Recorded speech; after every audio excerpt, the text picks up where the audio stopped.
At the beginning of the story, a girl gets killed by her dad. He's in tears because he's done this not once, but 99 times. But then he pulls himself together, realizing he has one last chance to save her. He promises himself that this time, he won't mess things up. You might be wondering what's going on. Well, our main character is watching the news and sees that the world's basically gone to hell thanks to a full-on zombie apocalypse. Just then, his daughter walks in, asking what's up. That's when he gets the urgent feeling that he needs to figure out how to keep them both alive. As they venture into this wild apocalyptic world, he fails to save her from a horde of zombies, and they both get taken out. But suddenly he wakes up and sees the number 99 on his forehead. First thing he does, check if his daughter is okay. Without saying a word, he steps outside to find a safe spot. While she's arguing with him, a zombie attacks. He freaks out, dies again, and notices his count has dropped to 98 lives left, all for the sake of trying to save his daughter. This time, he fights off a bunch of zombies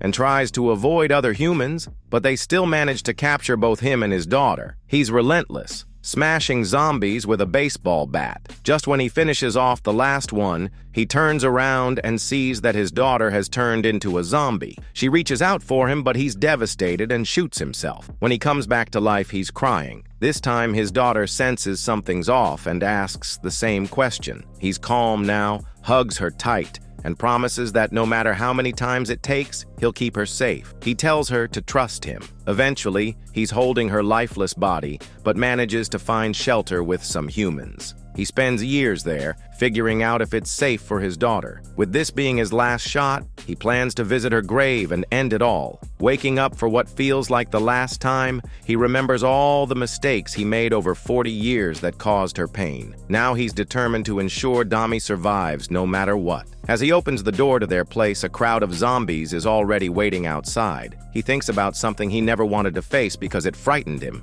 As the zombies charge, Dami tells him to close the door. Instead, he pushes her behind him, steps outside, and locks the door. Dami bolts to the door, crying and wondering what her dad has just done, while zombies start clawing at him. But the pain of losing his child hits harder than anything else. He remembers his sweet Dami and reassures her from the other side not to cry. As he starts to fade away, something inside him lights up when he thinks of her. Suddenly, he feels this burst of strength and begins taking down zombies left and right. Even after getting bitten, he fights back, ripping a zombie's head off with his teeth. He punches another one hard in the gut and slams it down. The zombies just keep coming, but he's out there like a warrior. Just one fierce look from him makes them back off. Meanwhile, Dami is calming down inside the house. The door swings open, letting in a ray of hope. The sight of her dad standing there, looking like a total beast, makes her heart race. He tells Dami that even if he's not human anymore,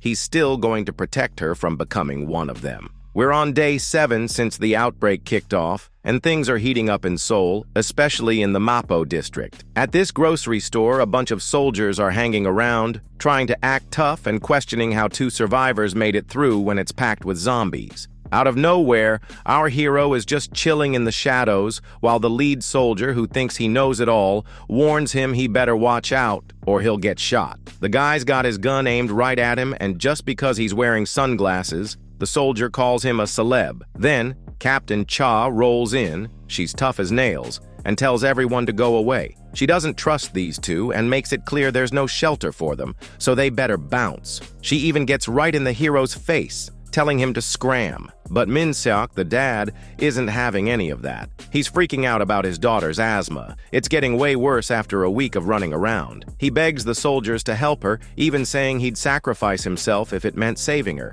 This kind of love just ticks off the captain. Even the egghead soldier thinks Min Seok is being ridiculous, especially since she's not the mushy type. But then, Egghead notices something surprising. Captain Cha is actually struggling to keep her emotions in check. In the end, she lets them join the group because they could use all the help they can get. Our hero smirks, knowing the captain has a soft spot for parents who'll do anything for their kids. Dami, though, is really annoyed with Min-seok for that display, feeling like he almost ditched her. She's faking her asthma and coughing, but only Min-seok knows what's really going on. He's worried about her mental state, especially with everything changing so fast. Plus, he's got these weird zombie-like powers after getting bitten, which is making his body feel all sorts of off. Back in those early days of survival, the mart was a solid spot for supplies and safety. But then Min-seok gets distracted by a building that's collapsed nearby that he's never noticed before. One of the soldiers teases him, asking if he thinks he's got some kind of crystal ball. Explains that a few days ago,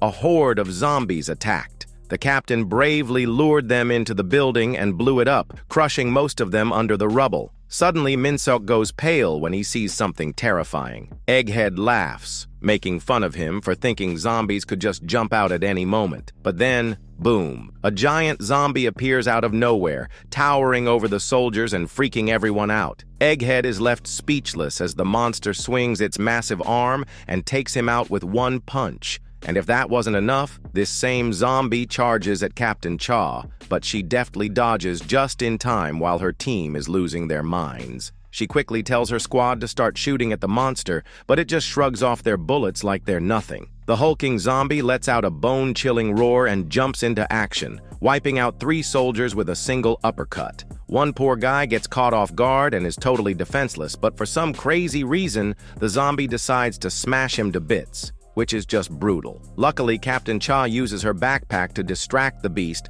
and manages to save that guy from being crushed. She tells him to hold it together if he wants to make it out alive. As she tries to stay focused, she realizes they're dealing with something way scarier than an ordinary zombie. Her main goal is to protect the grocery store because it's their safe haven, so she leads the survivors back there, hoping to regroup. As they're running, Min-seok tries to talk, but Cha tells him to just shut up and keep moving. He's struggling to keep up, and it's triggering his dad instincts. He turns to face the zombie, ready to throw a punch with all his strength. Cha's got this plan to lure the giant zombie to a barricade outside the mart. It's super sturdy. Even this massive zombie shouldn't be able to break through. It should buy them some time to hit its weak spot. But then she freezes when she spots some survivors trapped on the first floor. Things go south when she realizes there are people inside, and the captain can't just let the monster hurt them. She decides to distract it herself, but when she looks for Dami's dad, he's nowhere to be found. Furious, she thinks he ditched his daughter. Dami points in another direction, and they see Min-seok standing there looking totally surprised and out of it. The captain can't believe it. She watches as Min-seok smashes the zombie's head, crushing it until there's nothing left. With one last hit, he takes it down, leaving even the toughest soldiers speechless. It's so brutal that the survivors have to look away in disgust. Min-seok takes a second to catch his breath and turns to Captain Cha, who's just staring at him, trying to process what she just witnessed. Meanwhile, he brushes everyone off and quietly apologizes to his daughter for breaking his promise and revealing his true self. He admits that her safety is his top priority, which is why he jumped in. Things heat up when Cha starts getting suspicious and points her gun at him, wanting to know who he really is. Looking chill, Min-seok introduces himself and starts taking off his glasses. Dami starts to panic, worried the soldiers might take him out if he spills the beans. The vibe changes when Min-seok calls himself a zombie expert. Everyone goes silent, and both Cha and Dami are left wondering what he means by that. Using some serious persuasion, Min-seok explains that since the apocalypse began, he's been studying zombie weaknesses and figuring out how to exploit them. That's how he took down the big guy earlier, and he's pumped to help them out. At first, Cha laughs off his excuse, but then she snaps, pressing a knife to his throat to show she's not convinced. When Dami tries to jump in, Cha shuts her down, pointing out that this so-called ordinary guy managed to crush a zombie that bullets couldn't even touch. What freaks her out more are his dark red eyes. She gets right up in his face, demanding to know if he's even human anymore. Honestly, she's so close, it looks like she might kiss him. Min-seok coolly brushes off her claims, pointing out that the zombie was already pretty messed up from the bullets. Noticing she's confused, he explains that this was an eater-class zombie. Basically, when a bunch of zombies mash together into one tough creature. They're really tough because of that, but they've got a major weakness, the neck. While he talks, Min-seok thinks to himself that he's not lying. Sure, a regular punch wouldn't have taken it down, but that's not really his problem. When she mentions his red eyes, he just casually says it's some genetic thing that makes them low on melanin. He adds that he has to cover them up because people always stare, just like the captain is doing now. With her questions settled, he flips it around and asks if she still thinks he's a zombie. Cha goes quiet, but it's clear she's still not totally sure. Something about him feels off. Still, she figures if he was a real zombie, he wouldn't be looking out for his daughter. That thought makes her ease up enough to let them find shelter in the mall, but she warns Min-seok to watch his back. Cha takes a moment to deal with the loss of her men, feeling guilty. When a couple of soldiers rush over to check on her, she snaps and smashes one's knee, making him drop in pain. She's furious they ignored her orders to evacuate civilians to the underground. That could have put everyone in danger. They admit they freaked out and forgot, but Cha's glare turns deadly, furious that their mistake could have endangered lives in the mall. She warns them that if they mess up again, she'll be the one coming for them, then storms off in frustration. Meanwhile, the soldier she kicked shoots her a dirty look, hinting that trouble's brewing. Inside the mart, the survivors are resting, including Min-seok and Dami. She's relieved that his secret is still safe, impressed by how easily he lied. Min-seok mentions that Cha wasn't easy to fool, so he had to really commit to it. This makes Dami wonder if he and Cha know each other. That triggers a memory for Min-seok. In various past lives, he got really close to Cha, but he keeps that to himself. Dami then jokes about him knowing the term bluff, saying it's something only kids use. Min-seok smiles and tells her she's the one who taught him. Thanks to all the lives they've shared, he's learned a lot from her, even though Dami doesn't remember any of it. While Min-seok goes off to find her a good meal, Dami tries to recall something, but her confused expression only makes him smile. When he got his powers, she made him promise to keep them a secret because people would freak out and hurt him if they found out. As he strolls through the mart, Min-seok can't help but think she's got a point. If his real identity gets out, it would send everyone into a panic. When he gets back with some food, Dami is already out cold. He gently wraps a blanket around her to keep her warm and cozy. Then, Min-seok switches gears, focusing on the real problem. Zombies are getting faster and swarming his door like crazy. These mutations are evolving at lightning speed, and in just a week, everything's spiraled out of control, creating all sorts of wild and unpredictable threats. One thought keeps bugging him. Why the hell are the zombies changing so quickly? He figures it's probably because of him. Out on the city's outskirts, tons of these mutated zombies are closing in.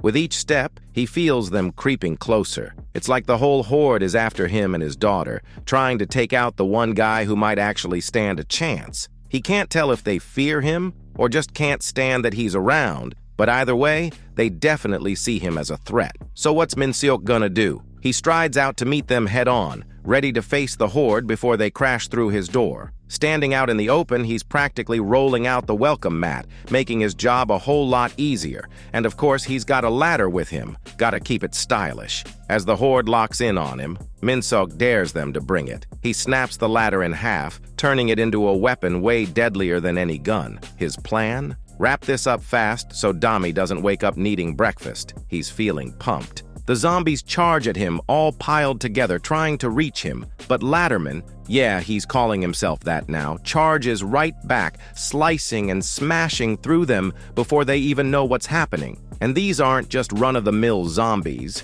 He's taking on mutations, crushing skulls, kicking them down, and taking out Eater-class zombies like it's no big deal. When he takes down the first mutant, a whole crew of them starts shooting explosive blasts at him. Seriously, zombies with Kai blasts now? But Ladderman doesn't even flinch. He jumps high into the air, crashing back down with a shockwave that wipes out the whole group in one go. Then he pulls out his trusty axes, cutting through the horde even faster. Time flies as he unleashes his rage. A six-armed, ugly mutant tries to block him, but Min-seok stomps its face into the ground like Gojo Satoru, then neatly chops off its head with a powerful swing. Meanwhile, Dami is still fast asleep, totally clueless about the chaos outside. When she finally wakes up and stretches, she sees her dad, the same guy who just took down 100 zombies, back in the house before she notices anything's wrong. He's already whipped up breakfast, shaping it into a heart because he knows she must be famished. She smiles and digs in happily. On the other side, in the captain's office, her crew is reporting some serious noise from past midnight. When they checked it out, they were shocked to find every last zombie gone. Cha slams her hands on the table, demanding to know how the heck this happened. One nervous soldier admits it sounds insane, but somehow,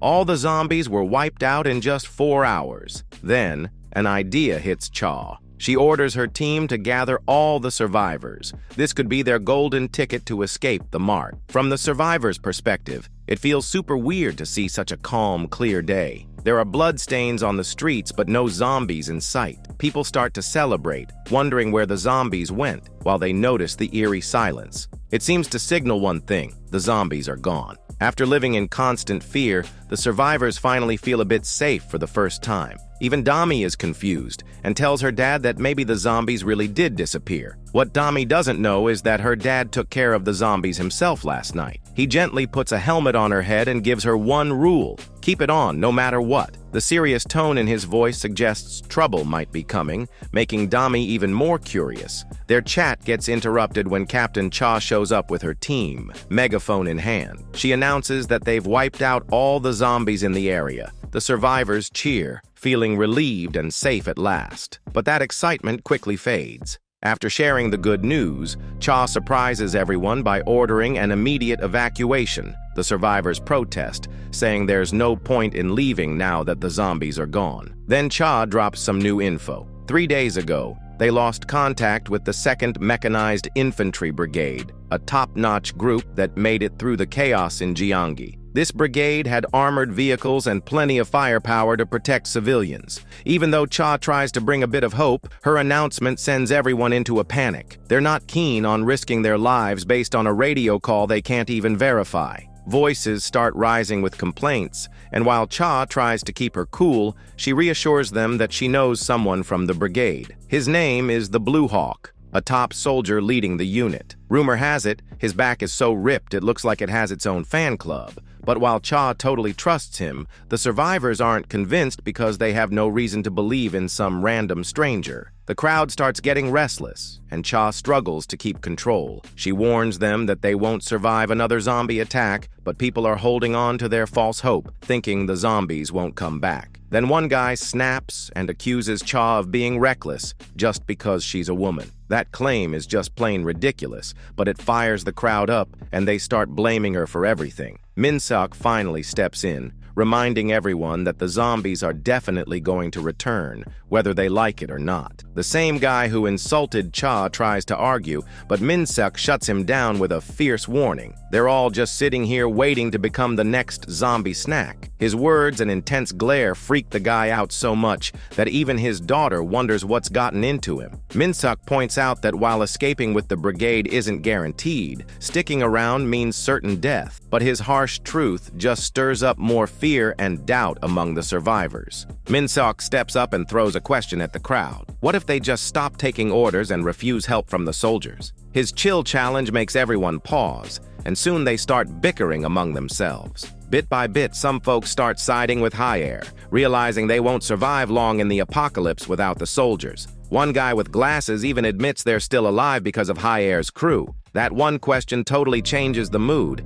and soon the crowd is cheering to trust their leaders if they want to make it. Meanwhile, Cha is in shock. She was struggling to keep her ground, and this so-called zombie expert flipped the whole crowd with just one question. Now she can't stop thinking about figuring out who this blonde miracle worker really is. Min-seok is playing it cool, trying to downplay everything, saying he doesn't need thanks, even though Cha hasn't expressed any gratitude yet. The thing is, Papa Min-seok has seen his fair share of life-or-death moments where talking really matters, so he knows how to handle people like her. While he's at it, Min-seok lets Cha know he's just doing this to keep his daughter safe. He reaches out his hand, saying he trusts her and believes she'll get them through this. Cha is a bit surprised by his blind faith, but quickly shifts gears, kicking off the escape plan. She promises to get everyone out safe and not leave anyone behind. With buses and support vehicles lined up, they push through the chaos on the roads.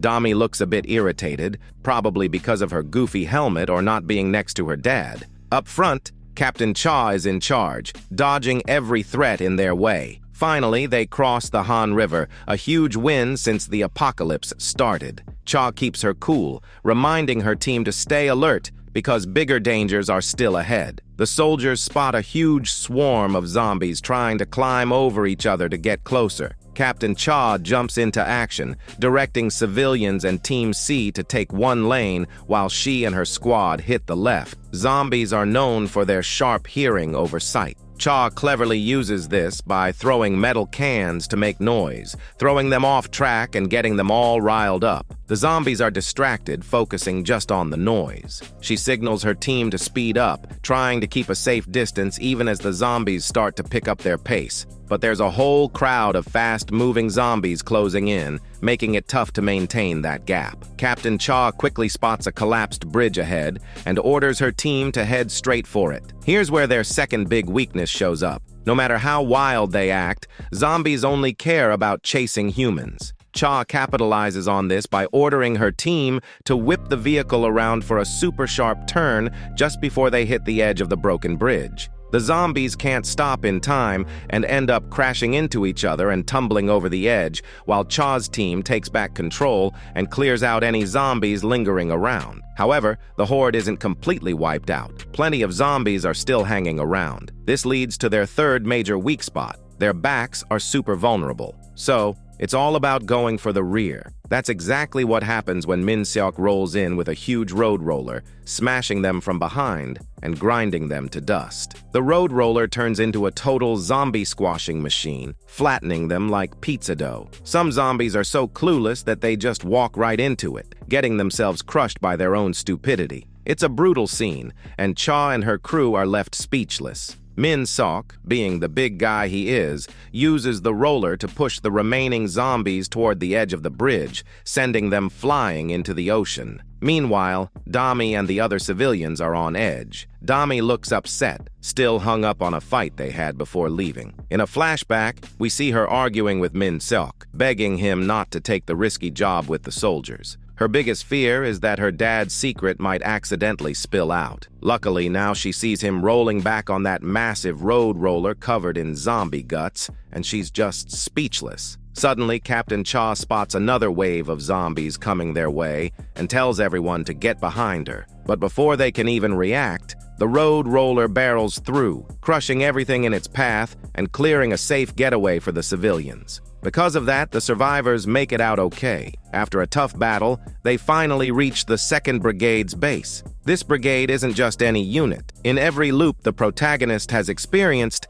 this group always held out the longest. Getting here is a big deal and a key stop before they hit their ultimate goal, the safe haven in Daejeon. Making it in just 8 days is pretty impressive. Still, Min Seok's dad instincts kick in. He knows he can't let success get to his head, or history will just repeat itself. He can't lose Dami again. The thought of it makes him feel powerless. So he plans to stick to the same route he took in his past lives, trying to keep everything under control. To him, this is where the real struggle starts. But for now, he's soaking in a lot of praise for saving everyone. Even though the soldiers found the road roller, none of them had a clue how to drive it. Watching Min Seok handle it like a pro makes them think he must have worked in construction or something. He just laughs it off, saying he picked up the skill to boost his chances of survival. In the end, they made it through without losing anyone, and Captain Cha is genuinely thankful. She thanks him directly, but Min Seok can't resist teasing her about another compliment. She just shoots back with a quick "shut up," which makes for a pretty funny moment. Their moment gets interrupted when Sergeant Lee from the 2nd Infantry Brigade shows up, saluting Captain Cha with some respect. He mentions they were expecting her, which throws her off guard. The sergeant adds that Colonel Cha had told them someone like her would be coming. That surprises her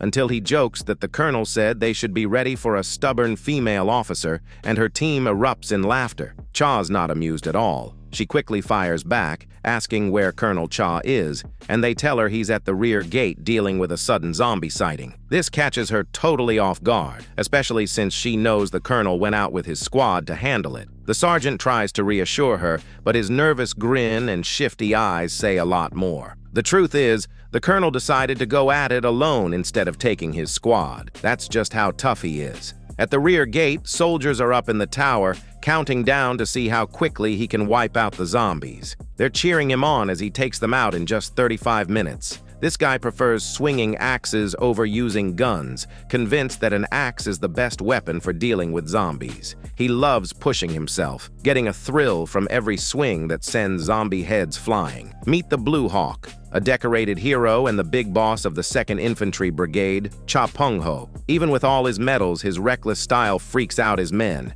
They're practically begging him to use a gun next time, because if he ever turns into a zombie, they know the world's in real trouble. Pung just laughs it off, confident he's too good for those slow, dumb zombies. He claims he knows all their moves and pokes fun at his soldiers, calling them dead weight, which they can't help but agree with, even if it stings. After he wipes out the horde solo, Pung starts to feel the aches that come with getting older. Honestly, killing zombies every day is starting to feel boring without a real challenge. But things get interesting again when an Eater-class zombie suddenly reappears, grinning at him. It lunges at him like a creepy sleep paralysis demon, but just before it gets close, Min-seok rolls in and crushes it under a road roller, turning it into a mushy mess. The soldiers are speechless, while Colonel Pung goes into high alert. Earlier, he was bragging about sensing a zombie's strength, but now, every step Min-seok takes feels like something terrifying is closing in. It's like he's staring down the toughest zombie he's ever seen. Min-seok casually introduces himself, acting all laid back and even mentioning his journey with Captain Cha,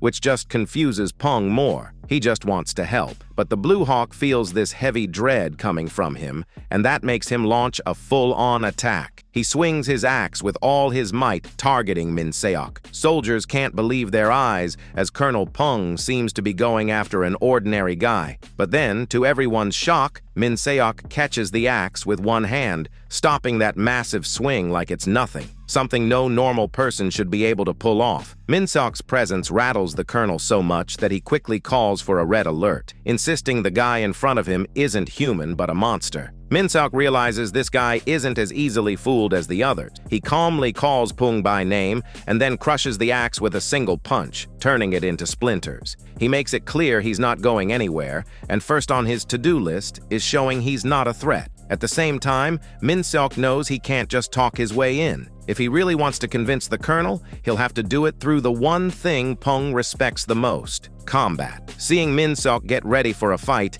the colonel's lips curl into a faint smile, recognizing the challenge he's been waiting for. Without a second thought, the colonel drops his gear, ready to throw down. The Blue Hawk has taken on all kinds of wild stuff, but he didn't expect Min-seok to be so into fighting right off the bat. Locking onto Min-seok, the colonel launches himself like a missile, eager to discover what makes this guy so strong. Meanwhile, the soldiers are following orders, triggering code red all over the base. The sudden alarm has Cha demanding answers, but the soldiers just keep quiet, focused on their tasks. Then, out of nowhere, Captain Gawk shows up. Before Cha can say a word, he shoves a gun in her face, testing her patience. Captain Gawk is on high alert, convinced that the monster who attacked their leader is connected to Cha, since he called her out by name. To him, that's enough to see her as a potential threat, too. Cha is confused by the term monster until the soldiers drop Min-seok's full name, Ryu Min-seok, after he introduces himself. Still,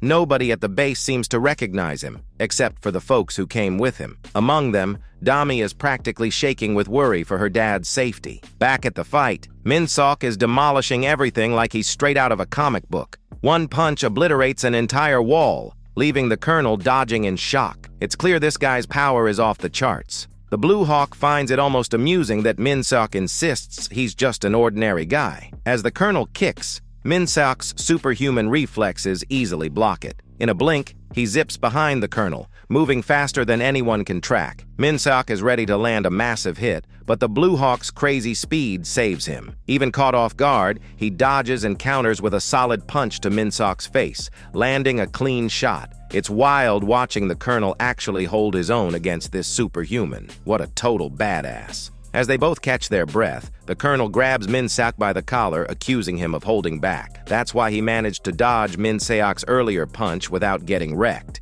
Min-seok just shrugs it off, saying he's taking it easy because if he really went for it, the colonel wouldn't stand a chance. This isn't just some trash talk from a cocky kid. It's coming from a guy who can smash walls. It's a tough pill for the colonel to swallow, but deep down, he knows it's true. From the first move to now, his instincts are screaming that he's seriously outmatched. Confused and looking for answers, the colonel wants to know what Min-seok's deal is. Min-seok says he's there to ask for protection. The colonel bursts out laughing, thinking it's ridiculous that the strongest guy he's ever fought is now begging for help like a scared civilian. But Min-seok isn't worried about himself. He reveals the real reason. His daughter, Ryudami, is stuck with soldiers alongside Hai. Even with all his crazy power, all Min-seok wants is a safe spot for his daughter with the brigade's protection. Knowing that words aren't enough, Min-seok drops to his knees. He doesn't care about pride or reputation. He just wants Dami safe. He even says he'll do whatever the colonel asks, as long as it means keeping his daughter safe. That night,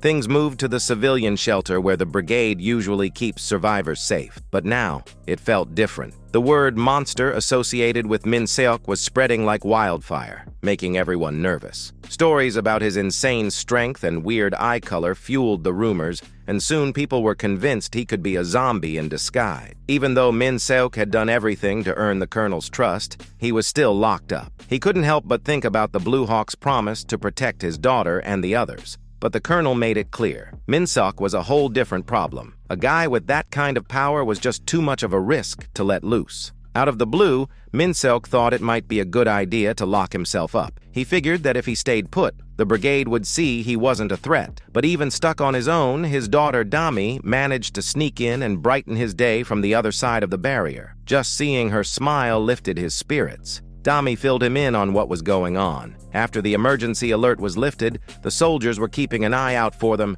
and they even let her come visit. She mentioned how much she disliked the crowded shelter. Min-seok felt guilty for not keeping his promise to her, and as he apologized, it caught Dami off guard. He just couldn't shake the feeling that she was let down because he hadn't protected her like he said he would. But Dami wasn't having any of that. She banged on the window and reminded him of all the good stuff he had done. If it weren't for him, the civilians wouldn't be safe. She told him to let go of the guilt and be proud of himself, no matter what anyone else thought. It hurt to see her standing by him when so many were doubting him, but Dami's faith in him never wavered. She reassured him again that she totally believed in him. Their moment wrapped up as Dami realized she had to rush back for roll call. She waved goodbye and dashed off, leaving Min-seok feeling all warm and fuzzy inside just from seeing her, even while he was stuck. Reality hit hard when Dami walked away, and she couldn't hold back her tears. She was trying to be strong in front of her dad, but it was tough. Min-seok felt just as bad.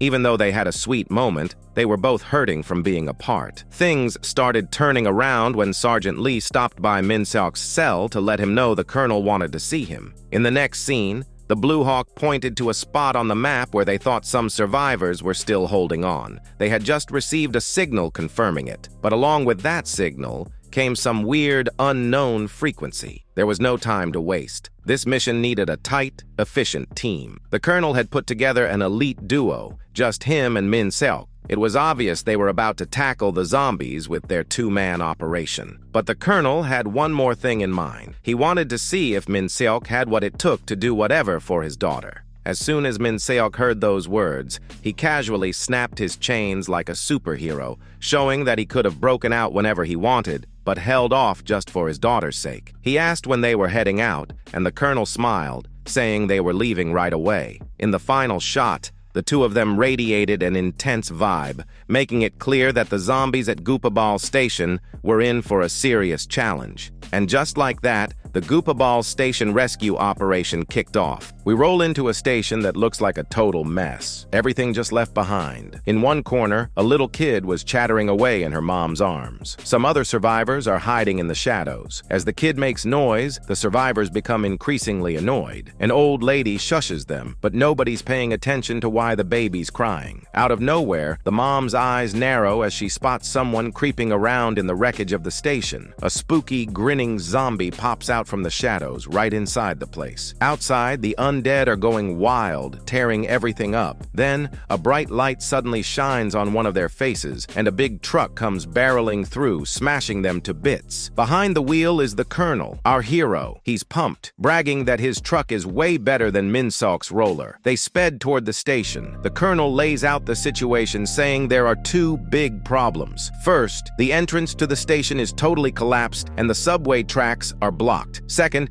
there's some unknown creature stuck inside with the survivors. With no time to waste, the plan is to get in through a vent and quickly save the survivors. But then, our hero pipes up and tells the Colonel he's totally against the plan, catching him off guard. He warns that it'll end up just like all the other failed missions because the Colonel has never brought anyone back alive. Just then, we see the kid's mom snap awake, looking really tense. She realizes they're all hanging upside down, stuck in a weird web. She starts to freak out, wondering what's going on and where her baby is. As she falls down with the other survivors, she cries out, asking where her little girl is. Meanwhile, one dude is still hanging up there. He shouts at them to help him untie. Then he notices a granny right beside him, watching him. He wonders what she is planning to do. Just then the granny unveils her zombie appearance and bites off his head. Everyone on the ground just freezes. This dude falls to the ground and stands, but he completely turns into a zombie too. Everyone panics as it attacks them. The rest of the survivors start to run for their lives. They don't know where the zombies came from. The mom's still yelling for her daughter when she suddenly hears a baby crying from the basement. Without hesitating, she changes direction. A young boy tries to shout a warning about the blocked entrance. His dad tells him to keep running, but because they stopped for a moment, the zombies jump on them. Meanwhile, the mommy keeps running towards the sound, but just as she reaches there, she is devastated. It is a giant creature, devouring a human head. It has 4 limbs with a pathetically giant baby body. It roars and then grabs the helpless lady. She couldn't believe that her daughter had turned into such a dreadful monster. The monster weeps as it uncontrollably opens its jaws to kill her. She can only hope it's her nightmare, but just then, fire lights up in that area, followed by a massive boom. The zombie cries out, and surprisingly, the woman slips away from its grip. Our hero is cruising through the station, ready to share with the Colonel that this mission can't be pulled off just by regular human means. Now he's right in the middle of that blast, radiating a totally unexpected vibe. So, our guy finds out that the creepy spider monster is actually a skinwalker that knocks people out cold with its voice, which is how it got the survivor. But he doesn't flinch and goes straight at it in that blazing fire. The monster shrieks from a distance, but it doesn't faze him one bit. It tries to shoot a web at him, but he grabs hold of it. Then he swings the thing around a bunch and messes up its mouth pretty good. And to top it off, he sets the whole place on fire since that's the monster's significant weakness. Now our hero dad bolts in to throw one last epic punch to shut everything down for good. But then the kid's mom yells for him to stop. He skids to a halt and turns to see her totally breaking down, begging him not to hurt her kid. Now the distance between our boy and the monster is cut in half, so the beast shrieks again. Our hero gets pushed away, barely conscious, but the woman dashes to the ground instantly. Although our guy braces his ground a little, the monster pours out another devastating cry, and the impact pins our boy to the ground. He barely finds any strength to resist as fog fills his brain. Suddenly, a thought of Dami flashes across his mind, pushing him not to lose so early. Our dude goes berserk. He lifts his head high and smacks it on the floor, shattering it. He keeps on pounding his head until the fog clears out. The monster shrieks again, but this time, a soul-ripping lower cut ends things for good. My boy just blows off the face of the beast with sheer arm strength. While the monster continues blabbing and crying, he puts his knee on its face to shut its mimicking mouth that has fooled the kid's mommy. After putting this pathetic beast to the flames, it finally starts to cry out. Our hero gasps that from now on, the only thing that will come out of its mouth with a menacing tone is a scream. Just then, the monster screams hard, but our hero rips apart its jaws and finally kills it. Meanwhile, on the other side, zombies struggle through a door while the few survivors are pushing from the other side. They are all panicking because if the monster somehow breaches the door, they are all dead men. One dude feels that the monsters are quite eccentric, as they don't make any noise and their expressions are so bizarre. But others suggest he cut the crap and focus on sealing the door. Just then, they all smell fire smoke and wonder where it is coming from. They start to cough hard in this this closed room. One guy is almost shitting his pants, fearing they are all dead in a few seconds. They tell him to shut his mouth if he just has unlucky shit to say. Just then, a young dude asks his father if he also feels that the movements from the other side of the door have stopped. Everyone is stunned and silent. As they stand over the door, it suddenly breaks. He shouts to get down, but the young boy's father is shocked, seeing the aftermath. He asks who it is, but little do they know it's Min Seok, who casually walks in carrying the unconscious lady after killing every single zombie in this station. You might be curious why Min Seok hasn't really brought the gutsy colonel into the mix at all. Well, he's clearing out the whole area from any zombie trouble, and the plan is for our hero to handle the rescue operation inside the station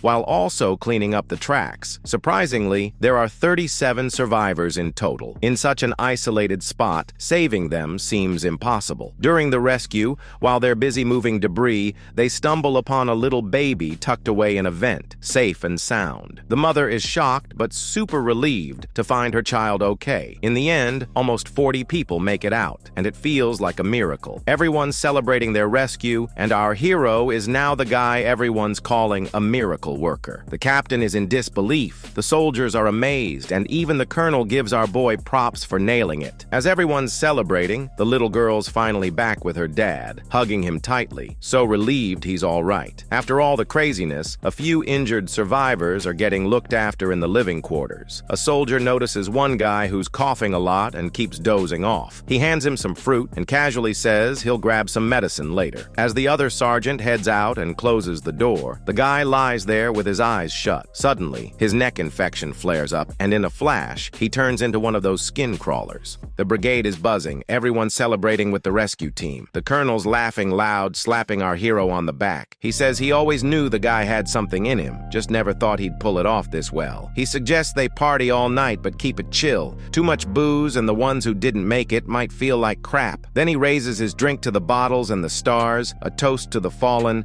and clinks glasses with our hero for the ones who managed to get out of this nightmare alive. But our hero doesn't say anything. He just sits there for a beat, then asks the colonel why he never asked. Back when everyone thought the plan was doomed and he looked like a monster, why didn't the colonel want to know what was going on with him? The colonel just shrugs, says he already knows. He doesn't care about the details. What matters is that the guy was dead set on saving people. That's all he ever needed to see. Our hero smiles, tells him he hasn't changed at all. The colonel frowns, but the hero waves it off. Then the colonel asks why he's still hanging around anyway. His goal was Daejeon. He could have been there by now. Our hero says he's got some unfinished business with the brigade. He hesitates, thinking about how every time he gets impatient, every time he rushes things, he ends up losing his daughter. The colonel nods like he gets it. The hero asks how he could possibly know that, and the colonel just says he can tell. A child's the most important thing in the world, he says, but also the hardest thing to deal with. The hero mutters that he hasn't seen Captain Cha lately. The colonel shifts uncomfortably, but before he can answer, Dami walks up. She says she's more tired than usual and wants to head in first. Her dad gets up to go with her. It's dark out, and they should stick together. The colonel watches them walk off, eyes cold. He can't believe the guy can still smile like a dad after everything. His face tightens. He decides he can't let Min Seok leave. Anger twists his features as he thinks this might be his shot at putting Pung Ho's plan back in motion. He turns to Captain Cha, asking if he brought the beer, but Cha's pale, sweating buckets. He stammers that something's seriously wrong. Cut back to the hero walking with his daughter. His head's full of the colonel's words, that a child is the most precious thing in the world, but also the hardest to handle. He asks Dami if she ever gets scared. Even when he looked different, she stuck with him. Wasn't she afraid at all? Her answer hits like a punch. She says she's scared every single day. Scared her dad might kill her too. She says she's done pretending to be the perfect daughter. Then, staring him dead in the eye, she asks where her real dad is, before turning away and calling him a monster. The hero feels a wave of dread crash over him. Then she shakes him, asking what's going on in his head. He forces a smile and says it's nothing. She laughs a little, but then starts coughing hard. He asks if she's okay. She admits it won't stop. He tells her to grab a jacket and go inside. He'll get some medicine. Suddenly, everything spins. He calls her name and bolts toward her faster than he realizes. She freezes, scared, arms up like she's bracing for a hit. His fist shoots into the air, then slowly opens. Inside his palm is a squashed zombie mosquito.